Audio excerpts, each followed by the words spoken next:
ఆదికాండాన్ని మనము పూర్తి చేసుకున్నట్టు అవుతుంది. కనుక 47వ అధ్యాయం మనం చదువుకుని ప్రార్థన పూర్వకంగా మన వాక్య భావనకు వెళ్తామండి. త్వరగా మనము ముగించుకుందాం, ఎందుకంటే సమయం ఎక్కువైంది కనుక మరి త్వరగానే మరి ధ్యానం చేసుకుందాం. ఏది వదిలిపెట్టొద్దు, వదిలిపెట్టకుండా అధ్యాయం అంతా కూడా ధ్యానం. మొదటి వచనాన్ని ఈ సందర్భంలో మనం చదువుతామండి. మొదటి వచనం ఆదికాండము 47వ అధ్యాయము మొదటి వచనం.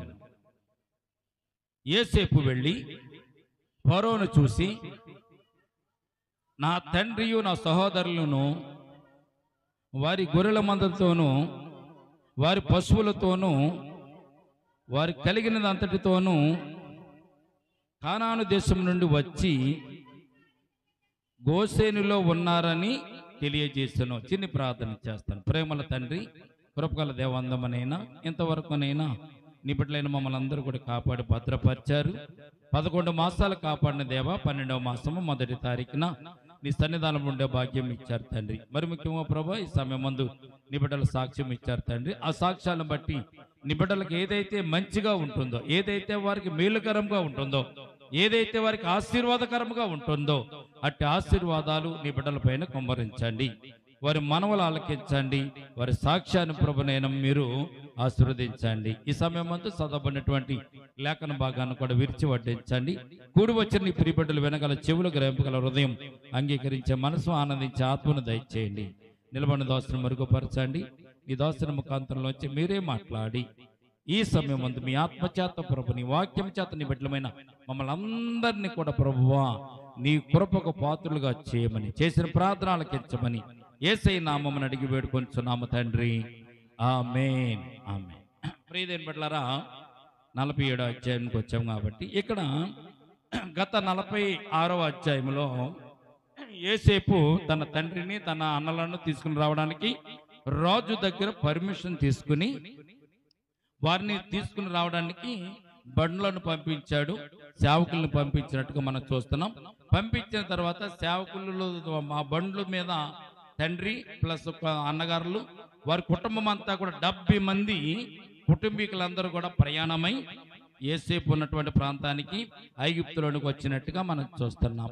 ఎప్పుడైతే వారు ఐగుప్తులోకి వచ్చారో, వచ్చిన తర్వాత యోసేపు రాజుగారి దగ్గరికి వచ్చి చెప్పినటువంటి మాటని ఇక్కడ మనము జ్ఞాపకం చేసుకుంటాం. యోసేపు వెళ్ళి ఫరోను చూసి, నా తండ్రియు నా సహోదరులను వారి గొర్రెల మందరితో వారి పశువులతోను వారికి కలిగినదంతటితోనూ కానాను దేశం నుండి వచ్చి గోషేనులో ఉన్నారని రాజుగారితో చెప్పినట్టుగా మనం చూస్తున్నాం. ఇక్కడ రాజుగారి పేరు ఏంటండి? రాజుగారి పేరు ఏమ్మా? చదివినప్పుడే వింటలేదా? చదివినప్పుడు కూడా వింటలేదా?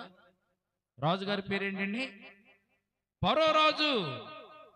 కనీసం నోట్లో అక్షరం ముక్కలేని వాళ్ళైనా విని చెప్తారు కదా. మీ నోటంట ఆ మాటలు రావడం కోసమే మరలా మిమ్మల్ని అడుగుతున్నాను. ఎవరండి రాజు పేరు? ఫరో రాజు పేరు కాదండి.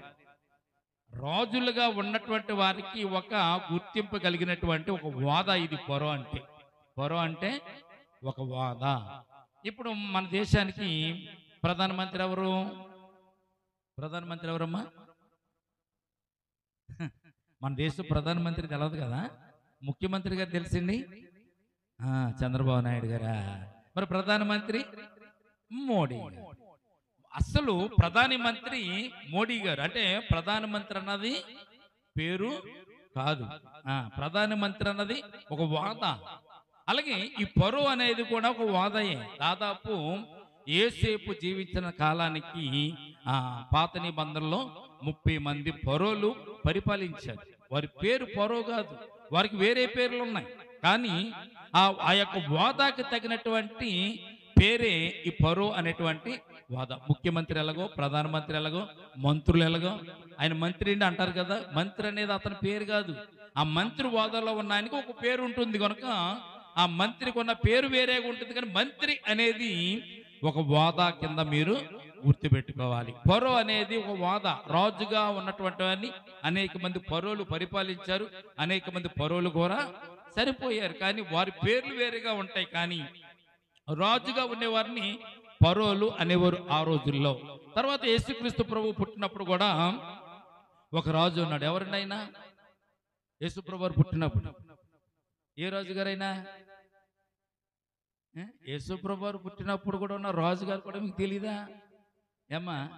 ఏ రోజు రాజు?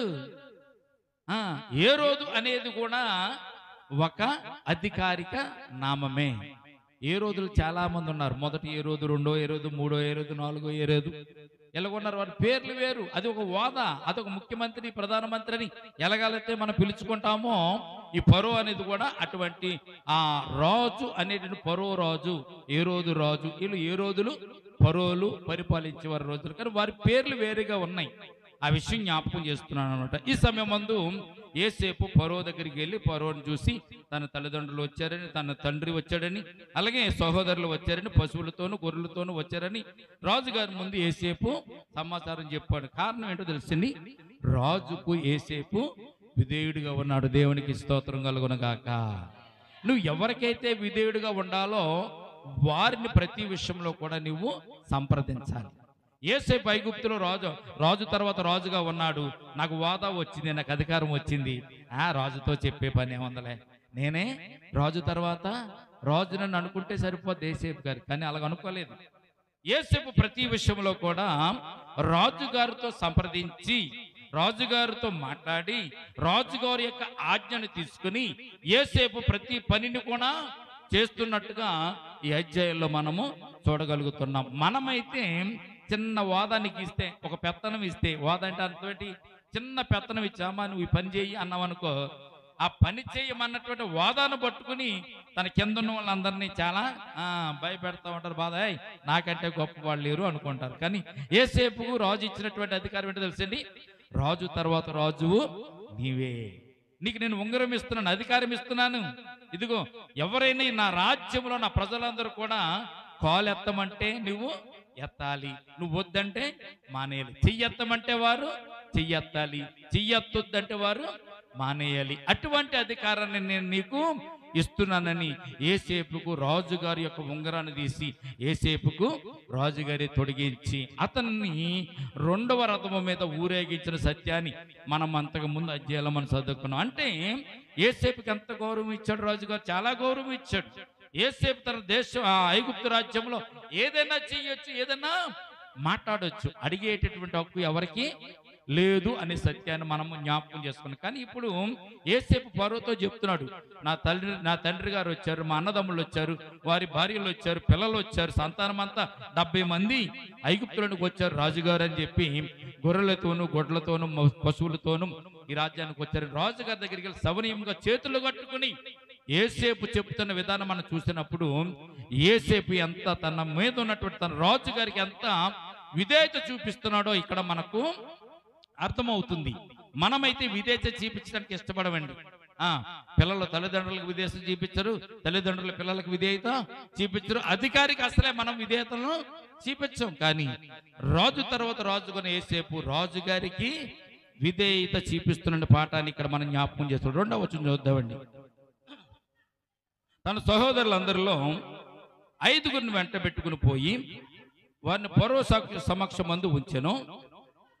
ఫరో అతని సహోదరులను చూసి మరి వృత్తి ఏమిటని అడిగినప్పుడు వారు నీ దాసులమని మేము మా పూర్వీకులను గొర్రెల కాపర్లమని ఫరోతో చెప్పాను. చూడండి, 1వ వచనం నుంచి మనము 6వ వచనం వరకు చూస్తే యేసేపు వీరిని తీసుకుని వెళ్ళి రాజుగారికి పరిచయం చేస్తున్నటువంటి విషయాలు ఇక్కడే మనం ఉంటాం. అన్నాలను తీసుకెళ్ళాడు, ఒక 5గురిని, మా 5గురిని తీసుకెళ్ళి రాజుగారి ముందు పెడితే రాజుగారు అడుగుతున్నాడు, మీరు ఎక్కడి నుంచి వచ్చారు, ఏం పని చేస్తారు, మీ వృత్తి ఏంటి అని రాజుగారు అడిగినప్పుడు యేసేపు ముందు చెప్పేశాడు. ఏమని? గొర్రెల కాపర్లు అంటే ఐగుప్తులో ఉన్నటువంటి హెబ్రీయులకు రాజుగారికి అసహ్యం కనుక మీరేం చెప్పాలి? మేము పశువుల కాపర్లమని చెప్పండి అన్నాడు. 46వ అధ్యాయము చివరిని చూడండి, 34వ వచనం చూడండి. 46వ అధ్యాయం 34వ వచనం చూడండి. మీరు గోషేను దేశమందు కాపురం ఉన్నట్లు మీ చిన్నతనము నుండి ఇదివరకు నీ దోసులమని మేము మా పూర్వీకులను పశువుల గలవారమై ఉన్నామని సమాధానం చెప్పమన్నాడు యేసేపు. వీళ్ళు ఏం చెప్తున్నారు ఇక్కడ? పశువుల కాపురమని చెప్పడం అనేసి గొర్రెల కాపురమని ఎవరు చెప్తున్నారు? అన్నలు చెప్తున్నారు. 5గురు వెళ్ళినట్టు 5గురు అన్నలు కూడా యేసేపు చెప్పిన మాటను వీళ్ళు అక్కడ చెప్పలేకపోయారు. అయినా కానీ దేవుడు కరుణ చూపించి రాజు వారి అన్నల మీద కృప కలిగేటట్టుగా చేసినట్టుగా మనం చూస్తాం. 4వ వచనం చూడండి. మరియు వారు అయ్యా మా కానాను దేశమందు కరువు బాగా ఉన్నందున నీ దోసులకు కలిగి ఉన్న మందలకు మేత లేదు గనక ఈ దేశంలో కొంతకాలం ఉన్నటకు వచ్చితిమి. కాబట్టి గోషేని దేశం నీ దోస్తులను నివసింప సెలవిమ్మని ఫరోతో అనగా, ఫరో దగ్గరికి వచ్చి వారు చెప్తారు, మా దేశం అంతా కరువుతో నిండిపోయిందయ్యా, కనుక మీ దేశంలో కొంతకాలం ఉండడానికి ఇక్కడికి వచ్చాం. మా తమ్ముడు పిలిస్తే వచ్చామంటలే, ఇక్కడికి మేము వచ్చామని చెప్తున్నారు. 5వ వచనం చూడండి. ఫరో యోసేపును చూసి, నీ తండ్రి నీ సహోదరులను నీ వద్దకు వచ్చి ఉన్నారు. ఐగుప్తు దేశము ఏముందంట? ఐగుప్తు దేశము నీ ఎదుట ఉన్నది. ఈ దేశంలోని మంచి ప్రదేశమందు నీ తండ్రిని నీ సహోదరులను నివసింపచేయము. గోషేను దేశంలో వారు నివసింపవచ్చును. వారిలో ఎవరైనా ప్రజ్ఞ గలవారు, జ్ఞానం గలవారైనట్టు నీకు తోసిన ఎడలా మందల మీద వారిని అధిపతులుగా నియమించమని రాజు యోసేపుతో చెప్పాడు. దేవునికి స్తోత్రం కలుగునుగాక. రాజుగారు కూడా చాలా చక్కగా చెప్పాడు. వారు ఏమన్నారు? మా దేశంలో కరువు వచ్చింది కనుక, మా మందలకి మేత లేదు కనుక, గడ్డి లేదు కనుక మీ దేశానికి వచ్చాము కొంతకాలం ఉండడానికి అన్నాడు. రాజుగారు కూడా అన్నారు, యోసేపుని చూసి, ఈ దేశం నీ ముందుంది, ఐగుప్తు దేశం అంతా కూడా నీ కన్నుల ముందుంది కనుక నీకు నచ్చిన ప్రదేశంలో నచ్చిన చోట మీ తండ్రిని మీ అన్నదమ్ములను ఉంచు, గోషేను దేశంలోనే ఉంచు అని సెలవు ఇచ్చినట్టుగా ఇక్కడ మనము చేస్తున్నాం. గోషేను దేశంలో వారు నివసింపవచ్చును.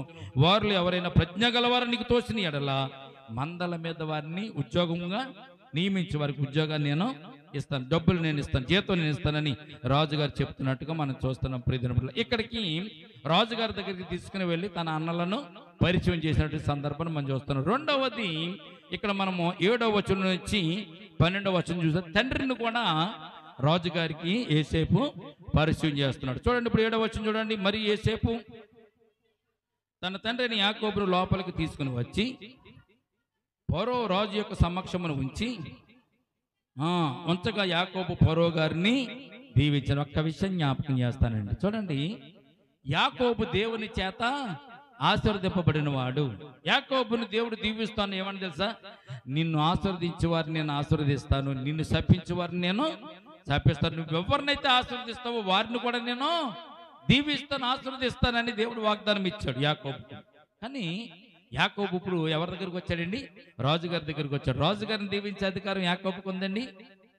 యాకోబుకు ఉంది.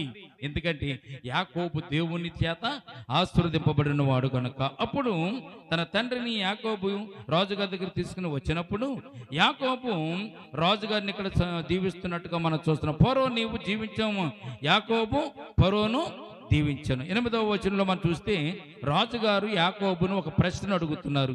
ఏమని ప్రశ్న అడుగుతున్నారు? ఫరో రాజు అడుగుతున్న ప్రశ్న, నీవు జీవించిన సంవత్సరములు ఎన్ని అని యాకోబును అడిగాను. అప్పుడు రాజుగారికి ఆలోచన వచ్చింది. చూస్తే వయసు పెద్దదిగా ఉంది, నా వయసు చిన్నది, ఈ వయసు పెద్దది, ఇతనికి ఎన్ని సంవత్సరాలు ఉంటాయని డైరెక్ట్ గా అడగకుండా ఇక్కడ యాకోబుతో నువ్వు జీవించిన సంవత్సరములు ఎన్ని అని చెప్పి యాకోబుని అడిగినప్పుడు యాకోబు చెప్పిన మాట చూడండి. యాకోబు నేను యాత్ర చేసిన సంవత్సరంలో 130, నేను జీవించిన సంవత్సరంలో కొంచెముగాను దుఃఖ సహితమైనవిగాను ఉన్నవి, అవి నా పితరులు యాత్ర చేసిన దినములలో వారు జీవించిన సంవత్సరములన్నీ కాలేదని ఫరోతో చెప్పాను. ఫరోతో నమస్కరించి యాకోబు చెప్పిన మాట, అయ్యా నేను జీవించిన సంవత్సరాలు, యాత్ర చేసిన సంవత్సరాలు ఎన్ని సంవత్సరాలు అంటున్నాడండి? 130, నేను జీవించిన సంవత్సరం కొంచెంగాను దుఃఖ సహితంగాను ఉన్నాయని చెప్తున్నాడు. 130 సంవత్సరాల తర్వాత 17 సంవత్సరాలు యాకోబు అక్కడ జీవించినట్టుగా ఉంటాం. మొత్తం 147 సంవత్సరాలు యాకోబు జీవించి మరణించినట్టుగా పరిశుద్ధ గ్రంథంలో మనం చూస్తున్నాం. కాలేదని ఫరోతో చెప్పి 10వ వచనం, ఫరోను దీవించి ఫరో ఎదురు నుండి వెళ్ళిపోయిన. ఫరో ఆజ్ఞాపించినట్లు యోసేపు తన తండ్రిని తన సహోదరులను ఐగుప్తు దేశంలో నివసింపజేసి ఆ దేశంలో రామశేషను మంచి ప్రదేశంలో వారికి స్వాస్థ్యమును ఇచ్చెను. రామ చేసినటువంటి మాటకి గోషేను అనేటువంటి మాటకి ఒకటే అర్థం. ప్రియదినబడ్డాను. రామశేషన్న గోషేనన్న ఒకటి. రామశేష్ అనేది ఎబ్రి పదంలో లేదు కనుక గోషేన్ అనేది ఐగుప్తు దేశంలో వారి యొక్క రాసుకున్నటువంటి వాటిలో రామశేషన్ ఉంది కనుక ఆ రామశేషన ప్రదేశంలో యోసేపు వారిని ఉంచినట్లుగా ఇక్కడ మనం చూస్తున్నాం. మరి యోసేపు తన తండ్రిని, తన సహోదరుని, తన తండ్రి కుటుంబం వారిని అందరినీ వారి పిల్లల లెక్క చొప్పున వారికి ఆహారం ఇచ్చి సంరక్షించను. ఇక్కడతో యాకోబు తండ్రి, యాకోబు అన్నలు ఎక్కడికి వచ్చారండి? ఐగుప్తు దేశంలోనికి వచ్చి వారు రామ చేసిన ప్రాంతంలో నివసించడానికి వచ్చారు. ఇక్కడ యోసేపు యొక్క ప్రవర్తన, యోసేపు యొక్క ఐగుప్తు దేశంలో యోసేపు యొక్క జీవిత విధానాన్ని ఒక్కసారి మనం జ్ఞాపకం చేసుకోవాలి. ఇక్కడ నుంచి మనం చూస్తే 13వ వచనం నుంచి మనం చూసుకున్నట్లయితే ప్రియదిన బిడ్డలారా 13వ వచనం నుంచి 31వ వచనం వరకు మనం జ్ఞాపకం చేసుకున్నట్లయితే యోసేపు ఎంత దేవునికి విధేయత కలిగి రాజుకు విధేయుడుగా జీవించాడన్నది ఈ 13వ వచనం నుంచి మనం చూడగలుగుతాం. ఎందుకంటే అవకాశం దొరికితే దండుకుందామనే చూసేటువంటి రోజులు ఇవి. నేను ఏదైనా ధనాగారం మీద అధికారిగా వచ్చారనుకోండి, ధనాగారం మీద అధికారంగా ఉంచినప్పుడు వచ్చినటువంటి లెక్కల్లో వచ్చినట్టు ధనంలో వచ్చినట్టు ధాన్యంలో కనుక ఏదైనా కొంత దోసుకోవాలని మనము ఆలోచన చేస్తామా చేయమా? ఆస్తి సంపాదించుకోవడానికి ఈ రోజున ఎవరైనా కానీ అడ్డదారులు తొక్కేవాడు బోడంతమంది ఉన్నారు. కానీ యోసేపు జీవితంలో ఎంత నమ్మకస్తుడుగా ఉన్నాడో ఇక్కడ మనం చూడగలుగుతాం. ప్రియదిన బిడ్డలారా 13వ వచనం నుంచి మనం చదివినట్లయితే 13వ వచనం, కరువు మిక్కిలి భారమైనందున ఆ దేశమందంతట ఆహారము లేకపోయేను. కరువు వలన ఐగుప్తు దేశమును కానాను దేశమును క్షీణించిపోయిందంట. ఐగుప్తు దేశంలో కూడా కరువు వచ్చింది, కానాను దేశంలో కూడా కరువు వచ్చింది. కానాను దేశంలో పంటలు లేవు, ధాన్యం లేదు.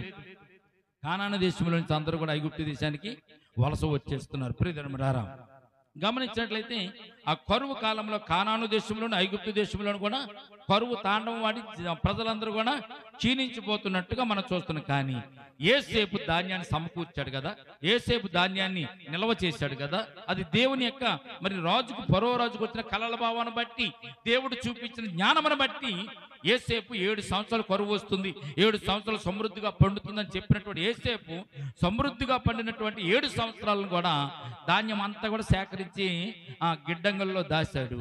ఇప్పుడు 7 సంవత్సరాలు కరువు స్టార్ట్ అయింది, 2 సంవత్సరాలు అయింది, 3వ సంవత్సరం కూడా జరిగింది. 4వ సంవత్సరంలో ప్రవేశించిన తర్వాత ఆ ప్రజలందరూ కూడా మరి ఐగుప్తులో ఉన్నటువంటి యోసేపు దగ్గరికి రావడం మొదలు పెట్టారు. 14వ వచనం మనం చూస్తే ఇక్కడ ఒక విషయాన్ని, వచ్చిన వారికి ధాన్యం అమ్ముట వలన ఐగుప్తు దేశంలోను కానాను దేశంలోను దొరికిన ద్రవ్యం అంతా యోసేపు సమకూర్చెను.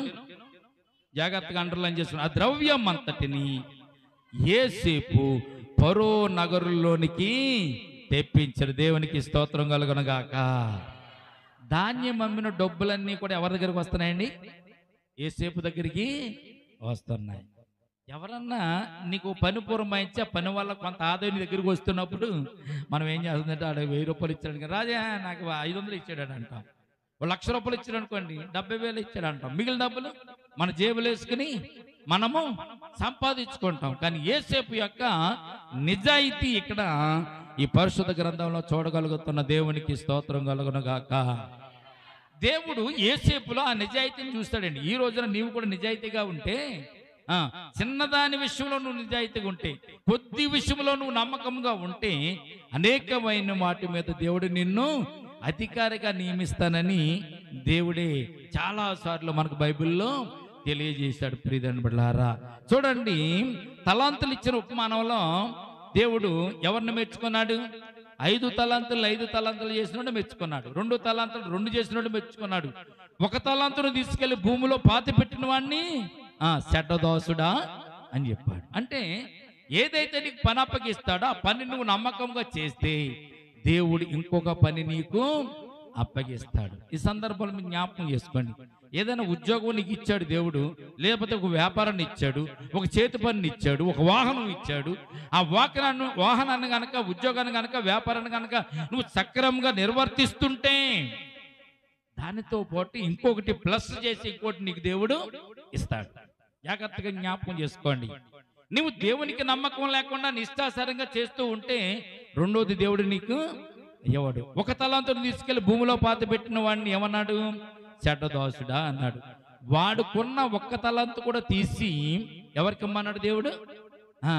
5 తలంతులు గల వాడికి ఇమ్మన్నాడు. 5 తలంతులు అంటే ఉన్నవాడికి ఇంకా ఇవ్వబడును, లేని వాడికి వాని దగ్గర నుంచి లేనిది కూడా ఉన్నది కూడా తీసివేయబడును అన్నాడు. ప్రియమైన బిడ్డలారా, యోసేపు తన జీవితంలో నమ్మకస్తుడుగా జీవించినట్టుగా మనం చూస్తున్నాం. వచ్చిన ధనాన్నంతటిని, వచ్చినటువంటి ధాన్యం అమ్మగా వచ్చినటువంటి ఆ ధనాన్నంతటిని, ద్రవ్యం అంతటిని యోసేపు ఫరో నగరంలోనికి తెప్పించినట్లుగా ఇక్కడ మనం చూడగలుగుతున్నాం. అది నమ్మకమైనటువంటి జీవితం అంటే. అందుకే దేవుడు యోసేపును యాకోబు యొక్క సంతానంలో నుంచి, యాకోబుకు పుట్టినటువంటి ఆఖరి 11వ వాడైనటువంటి యోసేపును తీసుకుని వచ్చి దేవుడు ఏం చేశాడంటే ఐగుప్తులో రాజు తర్వాత రాజు చేయడానికి కారణం ఏంటంటే యోసేపు హృదయంలో ఉన్నటువంటి ఆలోచన గొప్పది కనుక దేవునికి స్తోత్రం కలుగును గాక. యాకోబు పుట్టినప్పుడు, ఏసావు పుట్టినప్పుడు దేవుడు యాకోబుని ఏసావును మొట్టమొదటి తల్లి గర్భంలోనే చూసి వారి గురించి భవిష్యత్తు దేవుడు చెప్పాడు. ఏమని చెప్పాడు? పెద్దవాడు చిన్నవానికి దాసుడవుతాడు అని. పెద్దవాడు చిన్నవానికి దాసుడు అవుతాడు. పుట్టి పెరగక ముందే, మంచి చెడ్డ వారికి తెలియక ముందే పెద్దవాడు చిన్నవాడికి దాసుడు అవుతాడని దేవుడు ఎలాగ చెప్పగలిగాడు? ఈ రోజున మన హృదయాంతరంగాలు దేవునికి అన్నీ తెలిసింది. నువ్వు పుట్టక క్రితమే అన్నీ తెలుసు. కొంతమందిని మనం వికలాంగులను చూస్తూ ఉంటాం, కొంతమందిని చాలా వికలాంగులుగా పుడుతూ ఉంటారు, వాడిని చూస్తూ ఉంటాం. మనం ఏమనుకున్నది? దేవుడికి ఎంత చెడ్డ బుద్ధి ఏంటి, దేవుడికి ఎంత దయాదాక్షులు లేనటువంటి మనసు ఏంటి, వాళ్ళమ్మ అలాగ పుట్టించాడా, వీళ్ళని ఎలాగ పుట్టించాడా అనుకుంటూ ఉంటాం మనం. కానీ దేవునికి అన్నీ తెలుసు. ప్రియమైన బిడ్డలారా, దేవునికి అన్నీ తెలుసు, సమస్తం తెలుసు. మనము చెడిపోయిన వారిని చూసి మనమే బాధపడనక్కర్లే, వారి గురించి మనం ప్రార్థన చేయాలి అంతే. నీ చేతనైతే వారికి ఏదైనా సహాయం చేయాలి. వీడు ఎలాగెందుకు పుట్టాడు, దేవుడు మంచివాడు కాదని నువ్వు అనడానికి వీలు లేదు. అందుకోసమే యేసుప్రభు వారు మరి ఒక చిన్న యెషయా గ్రంథంలో ఒక సామెత ఉంటుంది. కుమ్మరవాని దగ్గరికి వెళ్ళమంటాడు యెషయా. ఇర్మీయా గ్రంథంలో కుమ్మరవాని దగ్గరికి వెళ్ళి, కుమ్మరు కుండలు అలా చేస్తున్నాడు చూడు, ఒక కుండం ఒకటంట ఘనముగాను ఒకటి ఘనహీనంగాను చేస్తారంట. కొన్ని కుండలు రాజుగారి గృహంలో ఏముంటాయండి? మంచి పాత్రగా, గౌరవం పొందే పాత్రగా. రాజుగారి గృహంలో మట్టి కుండలు ఎలాగో, మట్టి పాత్రలు ఎలాగ ఉంటాయండి? పువ్వులు పెట్టుకుంటా, ఫ్లవర్స్ పెట్టుకుంటా, మంచి అధికారంగా ఉండడానికి కొన్ని కుండలు ఏం చేస్తాడు కుమ్మరోడు? పొయ్యి మీద పెట్టి వాటిని కాలుస్తుంటే, వేడి చేస్తుంటే, మంట చేస్తుంటే అవి చాలా బాధపడుతూ ఉంటాయంట. ఆ కుండలేమో రాజుగారి గృహంలో నేనైతే ఇక్కడ యాతన పడుతున్నాను అని దేవుణ్ణి అనడానికి వీల్లేదంటే. కొన్ని పాత్రలు ఘనముగాను, కొన్ని పాత్రలు ఘనహీనముగాను చేయడానికి కుమ్మరవానికి అధికారం లేదా? ఉంది. అది ఎలాగైనా చేస్తాడు. ప్రమిదలు చేస్తూ ఉంటాడు, నీళ్లు కోసుకునే కుండలు చేస్తూ ఉంటాడు, బాణాలు చేస్తూ ఉంటాడు. సాకుల దగ్గర బాణలు ఉంటాయి, ఇంట్లో వంట చేసుకుంటే మనకి కుండలు ఉంటాయి, పాత్రలు ఉంటాయి. రాజుగారి దగ్గర కూడా పాత్రలు ఉంటాయి. ప్రియమైన బిడ్డలారా, దేవుడు నీ హృదయం తెలుసును కనుక నిన్ను ఎలాగ నిర్మించాలో దేవునికి తెలుసు. అందుకే యాకోబు ఏసావు జీవితంలో యాకోబును దేవుడు చూశాడు, ఏసావును కూడా దేవుడు చూశాడు. పెద్దవాడు చిన్నవానికి దాసుడు అవుతాడు జోసెఫ్ ఎందుకు చెప్పాడు దేవుడు అంటే, నీ హృదయం ఎంత చెడ్డదో ఎంత మంచిదో దేవునికి తెలుసు. ప్రియమైన బిడ్డలారా, నీ హృదయాన్ని బట్టే దేవుడు నీకు తీర్పు తీరుస్తూ ఉంటాడు. దేవునికి స్తోత్రం కలుగును గాక. యోసేపు యొక్క జీవితం దేవుడు చూసినప్పుడు నేను ఏది చెప్తే అయితే చేసేటటువంటి లక్షణం, గుణం యోసేపులో ఉంది కనుక నేను యోసేపుని ఏర్పాటు చేసుకుంటాను. దేనికి? యాకోబుని నేను దీవించాను కదా, కరువు కాలంలో యాకోబుని పోషించాలి కదా. మరి 7 సంవత్సరాలు కరువు వస్తుంది, యాకోబు ఎలా తింటాడు, యాకోబు ఎలా బ్రతుకుతాడు, యాకోబు కుటుంబాన్ని దీవిస్తానన్నాను. అబ్రహాముతో కూడా వాగ్దానం ఇచ్చాను, అబ్రహామా నీ సంతానాన్ని దీవిస్తానన్నాను. యాకోబుతో కూడా వాగ్దానం చేశాను, యాకోబు నీ సంతానం నేను దీవిస్తానన్నా కదా. మరి ఎలాగో దీవించాలి నేను? అందుకే ఈ కరువులో పడకుండా, కరువులో వారు తినడానికి ముందుగా యోసేపును ఐగుప్తుకు దేవుడు ప్రణాళికాబద్ధంగా ఆయన చిత్తానుసారంగా యోసేపును ఐగుప్తులోనికి పంపించినట్టుగా మనం చూస్తున్నాం. దేవునికి స్తోత్రం కలుగును గాక. అందుకే డబ్బు చేతికి వచ్చిన, ద్రవ్యము చేతికి వచ్చిన యోసేపు ఎక్కడ కూడా తన మనస్సు చలించలేదు. ప్రియమైన బిడ్డలారా, ఈ రోజున డబ్బు చేతి నిండా ఉంటే చలించని వాళ్ళు ఎవరున్నారమ్మా? అబ్బే, అట్లా సమస్య. డబ్బు చేతి నిండా ఉంటే మనము మనుషులమే కాదు, మన మనసు కోతి లాంటిదంట. డబ్బును చూస్తున్నప్పుడు, ఆస్తుపాస్తులను చూస్తున్నప్పుడు మనము కోతి ఎలాగైతే గొంతులేస్తుందో మన మనసు కూడా అలాగే గొంతులిస్తూ ఉంటుందంట. యేసేపు అలాగే జీవించలేదు అని సత్యాన్ని, ద్రవ్యమును వ్యయము చూడండి, ఆ ద్రవ్యం అంతా తీసుకొచ్చి ఫరో నగరంలోనికి తెప్పించినట్టుగా మనం 15వ వచనం చూడండి. ఐగుప్తు దేశమందు, కానాను దేశమందు ద్రవ్యము వ్యయమైన తరువాత ఐగుప్తులందరూ యేసేపునొద్దకు వచ్చి, మాకు ఆహారం ఇప్పించము, నీ సముఖమందు మేము ఎలా సావలను, ద్రవ్యము ఖర్చయిపోయినది కదా అని యేసేపు దగ్గరికి వచ్చి వారు బ్రతిమలాడుకుంటున్నారంటే ఎవరు?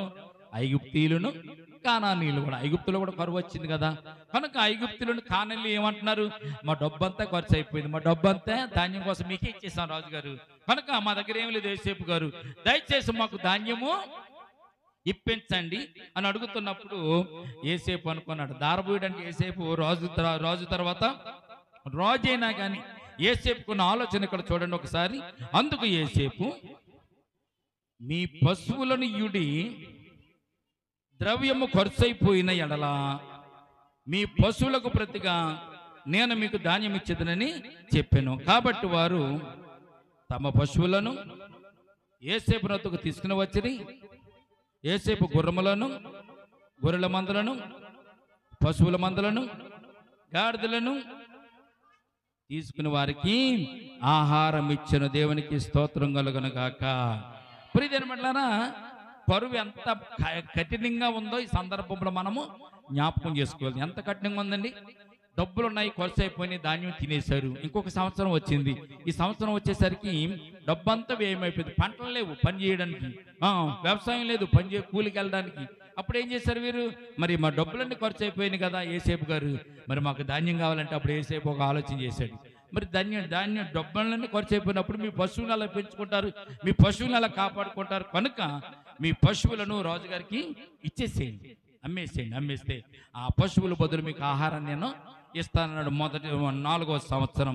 అటువంటిప్పుడు వారు ఏం చేశారు? మందలంటిని కూడా యేసేపు గారికి ఇచ్చేసినప్పుడు వారికి ఆహారం ఇచ్చినట్టుగా 17వ వచనం మంచి. ఆ సంవత్సరం వారు మందలన్నిటికీ ప్రతిగా అతడు వారికి ఆహారం ఇచ్చి సంరక్షించిన. 18వ వచనం చూడండి. ఆ 4వ సంవత్సరం గతించిన తర్వాత 5వ సంవత్సరంలో వారు 2వ సంవత్సరం వారి వద్దకు వచ్చి, ఇది మా ఏలిన వారికి మరుగు చేయము, ద్రవ్యం వ్యయమైపోయెను, పశువుల మందలను ఏలిన వారి వశమైను, మా దేహములను మా పొలములను తప్ప మరి ఏమి ఏలిన వారి సముఖమున మిగిలి ఉండలేదు. 19వ వచనం. నీ కొనులు ఎదుట మా పొలములను మేమును నశింపయ్యేలా ఆహారం ఇచ్చి మమ్ములను మా పొలములను కొనుము, మా పొలములతో మేము ఫరోకు దాసులు మగుదము, మేము సాగు బ్రతుకున్నట్లు పొలములు పాడైపోకుండానట్లును మాకు విత్తనాలు ఇమ్మని యేసేపునొద్దకు వచ్చి అడిగినట్టుగా మనం చూస్తున్నాం. 2వ సంవత్సరం మరలా కరువు 7 సంవత్సరాలు కదా, 4 సంవత్సరాలు అయిపోయింది, 5వ సంవత్సరంలోకి వచ్చేసారు. 5వ సంవత్సరం ఇంకా 2 సంవత్సరాలు కరువు ఉంది, కనుక 5వ సంవత్సరం వీరు మొట్టమొదటిగా డబ్బు పెట్టి ధాన్యం కొనుక్కున్నారు. ఆ 5వ సంవత్సరం అయిపోయింది. రెండవసారి వారి పశువులు అమ్మేశారు. 2వ సంవత్సరం అయిపోయింది. మరలా 3వ సంవత్సరం, 6వ సంవత్సరం, 5వ సంవత్సరంలో వీళ్ళు ఏం చేశారండి? మరి మా పొలములు మేము వ్యర్థమైపోవాల్సిన పని ఏముంది రాజుగారు, మీకు తెలవందేముంది, మా పశువులు మీరు కొనేసుకున్నారు, మా డబ్బు కూడా వ్యయమైపోయింది, కాబట్టి ఇక మా పొలములు మేమే మిగులను, మా పొలములు వ్యర్థమైపోకుండా మేము చనిపోకుండా ఉండడానికిగా మా పొలములు కూడా కొని మాకు ధాన్యముని ఇమ్మని వీళ్ళు అడుగుతూ వచ్చినట్టుగా ఇక్కడ మనం చూస్తున్నాం. ప్రియమైన, పశువులు మందులు ఏలిన వారి వశమైన ఇప్పుడు మా దేహములు మా పొలములు తప్ప మరి ఏమీ ఏలిన వారి సముఖం అంతా మిగిలి ఉండలేదు అని చెప్పినట్టుగా మనం చూస్తున్నాం. 19వ వచనం చూస్తే, నీ కన్నులు ఎదుట మా పొలములు మేము నశింపనేలా ఆహారం ఇచ్చి మమ్మను మా పొలములను కొనుము, మా పొలములతో మేము పరుగు దాసులకు మేము సావక బ్రతుకున్నట్లు మా పొలములు పాడైపోకుండానట్లు మాకు విత్తనములు ఇమ్మని వారు అడిగినట్లుగా మనం చూస్తున్నాం. ప్రియమైన, కనుక యేసేపు కూడా ఆలోచన చేశాడు. పొలాలు ఉన్నాయి, వీరు ఆహారంతో వీరు చనిపోకుండా ఉండాలంటే ఏం చేయాలి? ఈ పొలాలన్నీ ఫరో కోసం కొని ఆస్తిని సంపాదించాలని యేసేపు అనుకున్నట్టుగా మనం చూస్తాం. అంటే చూడండి ఎంత కరువు కాటం వచ్చిందో, ఎంత కరువు వచ్చిందో. అందుకే ఫరోకు దేవుడు ఆ కళను 2 సార్లు రెట్టింపు చేశాడు. మొట్టమొదటిగా ఏటిలోంచి ఆవులు వచ్చాయి. ఏటిలోంచి 7 ఆవులు బయటకు వచ్చినవి, గడ్డి మేస్తున్నవి.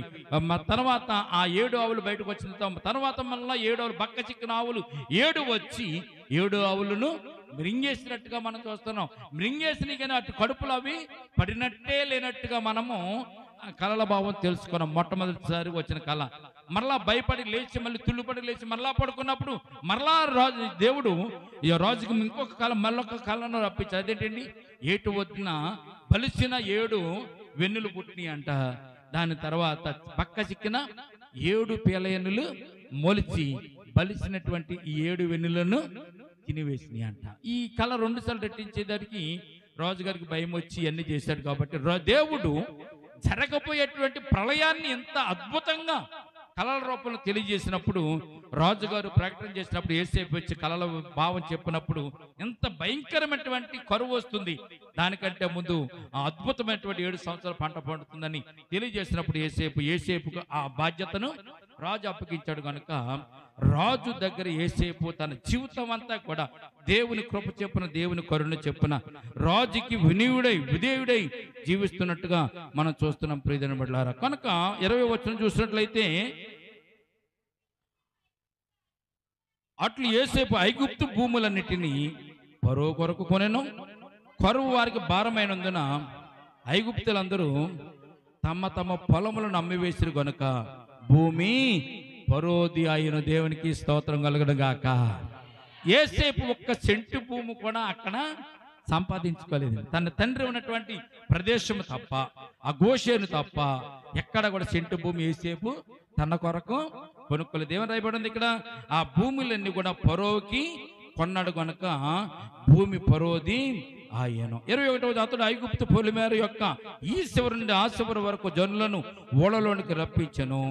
యాజకుల భూమి తప్ప అతడు కొనలేదు గాని యాజకులకు ఫరో బత్తెమును నియమించను కనుక ఫరో ఇచ్చిన బత్తెము వలన వారికి భోజనము జరిగిన కనుక వారు తమ భూములను అమ్మలేదు. యేసేపు, ఇదిగో నేడు మిమ్మును మీ భూములను ఫరో కొరకు కొని ఉన్నాను.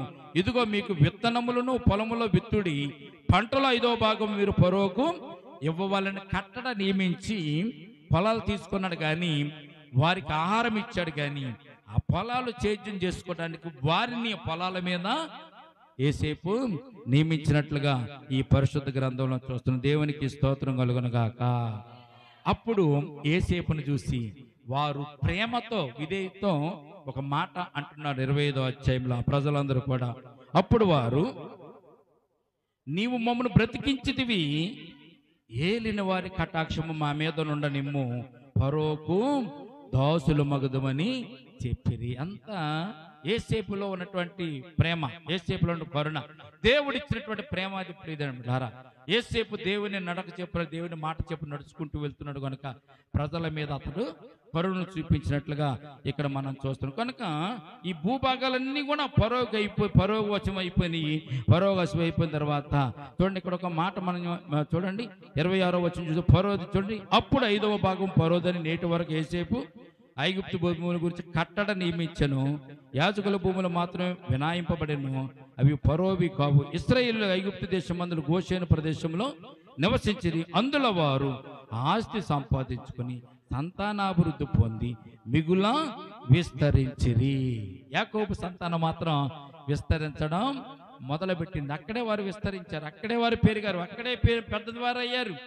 తర్వాత యేసేపు చనిపోయిన తర్వాత ఆ ప్రదేశం నుంచి మరలా దేవుడు వారిని కానానులోనికి నడిపించడానికి ఏర్పాటు చేసుకున్నట్టుగా తర్వాత భాగంలో మనం చూస్తున్నాం. 28వ వచనం చూడండి. యాకోబు ఐగుప్తు దేశంలో, జాగ్రత్తగా అర్థం చేసుకొని, యాకోబు ఐగుప్తు దేశంలో 17 సంవత్సరాలు బ్రతికెను. యాకోబు దినములు అనగా అతడు జీవించిన సంవత్సరంలో 147 సంవత్సరాలు. 29వ ఇశ్రాయేలు సావలసిన దినములు సమీపించినప్పుడు అతడు తన కుమారుని యేసేపును పిలిపించి, నా ఎడల నీకు కటాక్షము దయచేసి నీ చెయ్యి నా తొడ కింద పెంచి నా ఎడల ధైర్యమును నమ్మకమును కనబరచుము. ఇట్లనగా నన్ను ఐగుప్తులో పాతి పెట్టకము, నా పితరులతో కూడా నేను పండుకున్నట్లు ఐగుప్తులో నన్ను తీసుకుని పోయి వారి సమాధులు నన్ను పాతి పెట్టమని అతనితో చెప్పాను. పితరుల సమాధిలో పాతి పెట్టమని యోసేపును యాకోబు ప్రాధేయపడుతున్నట్టుగా మనం చూస్తున్న కారణం ఏంటంటే ఆయన సావవలసిన దినములు సమీపించినప్పుడు. యాకోబు అవసాన కాలం వచ్చింది. యాకోబు వృద్ధుడైపోయాడు.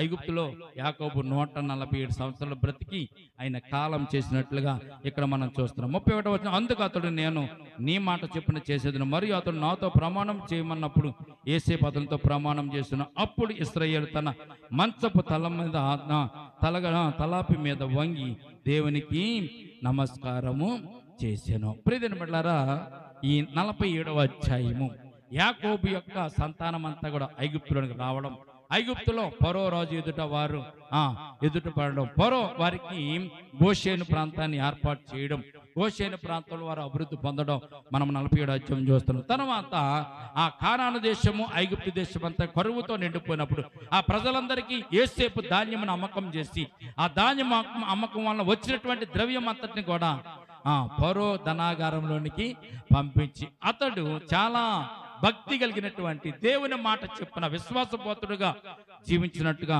ఈ అధ్యాయంలో మనం చూడగలుగుతున్నాం.